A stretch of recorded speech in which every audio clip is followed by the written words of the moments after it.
Ray finished speaking with a large Russian man who made his way back to his limousine and climbed into the back. His driver closed his door and then returned to the driver's seat. Ray made his way back over to us. "What were you guys talking about?" asked Mad. "Oh, just sorting out a few last details on the distribution deal. Nothing any of you need to concern yourselves with," he told her casually, and then looked around the group. "So you kids ready?" "Hey!" Seth exclaimed as if just realizing something. "When do we get to meet the director for this thing anyway?" It only seemed to dawn on all of us as Seth asked the question we should have been asking ourselves, that we had never met the director, or any member of the crew at all for that matter. We had all been too busy for the past month memorizing our lines, rehearsing, and just generally being stoked about working on our first feature film to have noticed.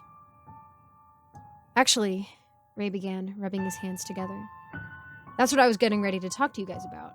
I have kind of a surprise for you. There is no director." We gawked at him, confused. "What do you mean there's no director?" Tyrese asked with a raised eyebrow. "Well, it's kind of complex, but I'll try to explain it to you. You see, one of the things I'm trying to do with this production is create something kind of avant-garde and minimalist. I'm trying to make a film with a real, organic, spontaneous flow to the action. Kind of a cinema verite type thing. I don't want my cast to feel impeded or distracted by a noisy film crew or intimidated by some demanding film director. So, hence, there will be no film crew or director. Make sense?" Actually, what he had just told us didn't make much sense at all. "So if there's, no director, how the hell are we going to make a movie?" Matt asked. Ray snapped his fingers and pointed to her.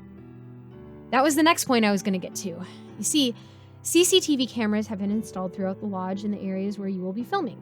They're already running and are equipped with night vision to allow for shooting in the dark." He went to the SUV and retrieved a stack of folders, handing one to each of us. I flipped through mine. It contained a map of the interior of the lodge with certain areas outlined in different colors and a key at the bottom explaining which scenes would be filmed in each of the different locations, with the scene numbers highlighted in the color that correlated to that location, plus X's showing where our marks were in each of the rooms, with our initials beside them. There was also a scene list and a shooting schedule breaking down the action day by day, plus a key to the room I had been assigned as my private accommodations during our stay. "You see," Ray continued as we looked through our folders, "it's already set up and ready to go for you. All you have to do is follow the script, say your lines, and voila, we have a finished film. And feel free to be spontaneous and improvise. When this is done, there should be plenty of footage we can edit down to a decent picture. You see, in a way, you're the directors. You're sort of charting your own course, in a way." He paused for a moment. "Being the professionals I trust that you are, I'm sure you've memorized the script. But in case you haven't, I have provided you each with a spare copy you will find in your rooms." "Wait a minute," I interjected. "If there isn't going to be a crew, what's the deal with the RV?" I pointed to the black RV that was parked beside Ray's SUV. No one had gotten out of it the whole time we had been there.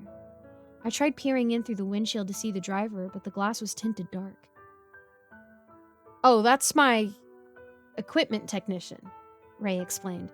"You won't be meeting him. He'll be monitoring your footage and doing any necessary repairs that are required. He has orders to remain in the RV at all times unless there's a problem and one of the cameras break down." Ray paused for a second, and his face seemed to darken slightly, become more serious. His voice was authoritative. "All right. You all signed your agreements, so you know what's expected of you now. Please hand me all your phones, tablets, whatever else you have. Your property will be returned to you after filming is wrapped." He waited. We looked at each other, and I could tell we were all extremely reluctant to do this, even though we had known it was coming. But he was right. We had signed a legally binding contract. Apprehensively, we all took our phones out and other devices and handed them over to Ray. His casual, upbeat demeanor returned as soon as he had them deposited safely inside his coat pocket. He smiled at us. Good. You'll each find a new phone waiting for you in your room so you can record with them. Well, I guess this is where I bid you all adieu. You all know what to do, so... Wait a minute, Marie interrupted, sounding alarmed. You mean you're leaving? Well, yes, I do have a rather busy schedule, you know. I have to tend to some, other business in the city. So you're just going to leave us alone up here? Timothy asked. You're all big kids. I think you could take care of yourselves. Don't worry, guys. This place is stocked with plenty of food and anything else you might require. He grinned. Hell, think of this as a vacation away from prying eyes and the stress of the city. You guys can go nuts up here. In your free time, of course. And provided you don't damage any of the lodge's property. But what if something happens? What if we need to get in touch with somebody if there's an emergency? Seth asked, concerned. Ray pointed to the RV. My technician has his own phone. In the event that something serious does arise, just knock on the RV and he'll handle it. His face and voice suddenly turned stern. But don't bother him otherwise. Just pretend he's not there. He glanced at his Rolex and sighed. Well, it's getting late. I better get going. I'll stop by in a few days to check in, review your work. Good luck to each of you. And don't let me down. And with that, he got into the SUV and started the engine. The idling limousine pulled out ahead of him, Ray following right behind it. The six of us watched as both vehicles made their way down the driveway and started down the long, winding road that led down through the mountains. And then we were alone. Except for Ray's mysterious equipment technician, still hidden from our eyes inside the RV.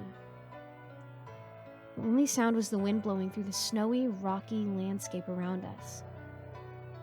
We looked at each other, all troubled, and even a little afraid. What had we gotten ourselves into?